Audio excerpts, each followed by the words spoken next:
हमारे बीच में सभी आशीर्वाद दातागण, आसपास से पधारे समाज के सभी सरदार, हमारी माताएं बहनें, काफी समय हो गया है आपको।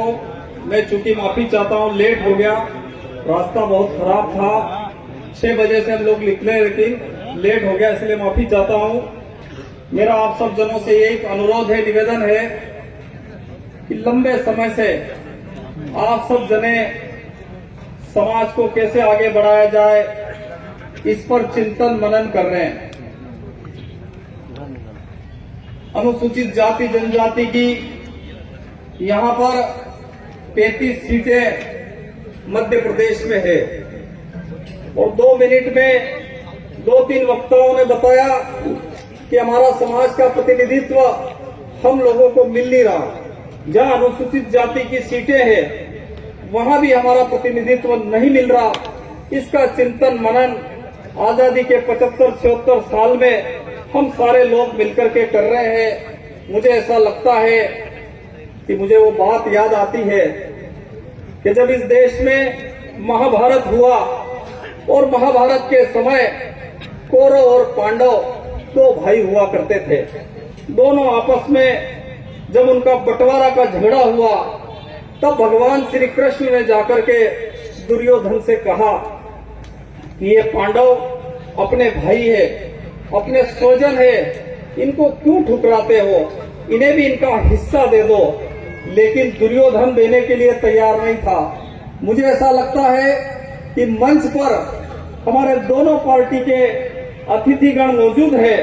मैं उनसे अनुरोध करना चाहता हूं कि जिस प्रकार से भगवान श्री कृष्ण ने बारंबार दुर्योधन से जाकर के एक निवेदन किया, अनुरोध किया कि ये जो अपने भाई है इनको आप समझाओ, उसी तरीके से यहाँ जो संचालन कर रहे, यहाँ जो पूर्व वक्ता जो बोले हैं वो आप लोगों से अनुरोध कर रहे हैं। उन्होंने कहा कि ज्यादा मत दो, 5 गांव दे दो, ज्यादा नहीं चाहिए, 5 गांव दे दो।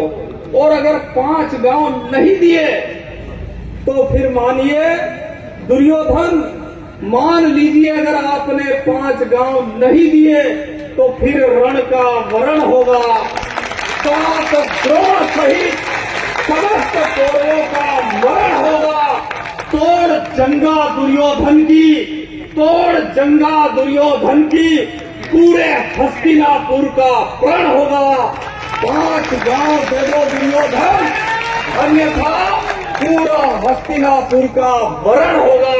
मेरा सभी साथियों से अनुरोध है कि आज लोकतंत्र है और लोकतंत्र में आजादी के 75-76 साल में हम अपनी पार्टियों के लोगों से जाकर के पूछते हैं, जब तक हमारे अंदर शक्ति नहीं है, जब तक वोट हमारा और राज दूसरे का, ये मेघवाल समाज बर्दाश्त नहीं करेगा। मेरा सभी युवा साथियों से, माताओं बहनों से अनुरोध है, निवेदन है कि हम सब लोग पूरी शक्ति के साथ इस लड़ाई को लड़े, अन्यथा हम उस बात के लिए भी तैयार हो जाए किसी भी पार्टी की रोटियां हमारे घर पे नहीं आ रही है, हम सब लोग पूरी शक्ति के साथ चल जाए।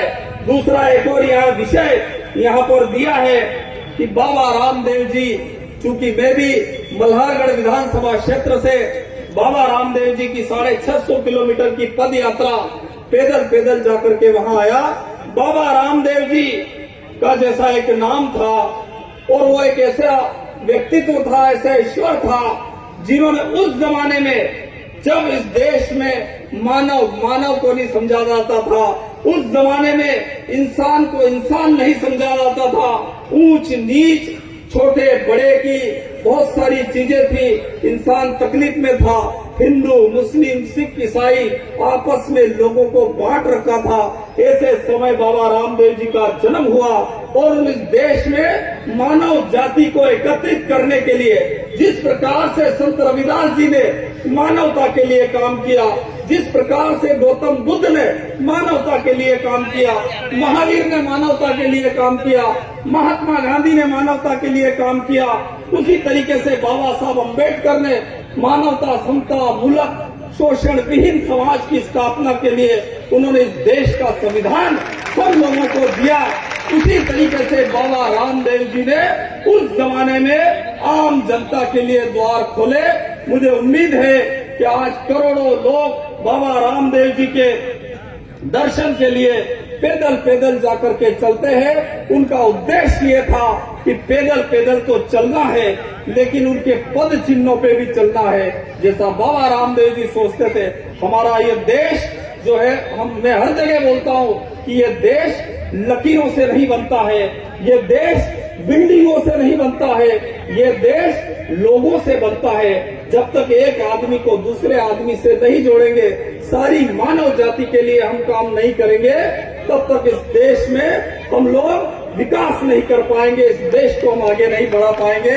तो देश की सेवा के साथ साथ हमारी समाज का मुझे उम्मीद है कि मंच पर दोनों पार्टी के नेताओं से पुनः अनुरोध है, और अर्जुन राम जी मेघवाल, क्योंकि जैसा उनका नाम है, महाभारत का जिक्र आया और अर्जुन हमारे पास है, ऐसा लगता है कि आज गांधी, क्योंकि मैं तो कांग्रेस पार्टी से हूँ, लेकिन हमें उम्मीद है कि अर्जुन राम जी का गांधी वो निश्चित रूप से समाज के हित में चलेगा और आने वाले समय में हमारे क्षेत्र में लोगों का विकास होगा।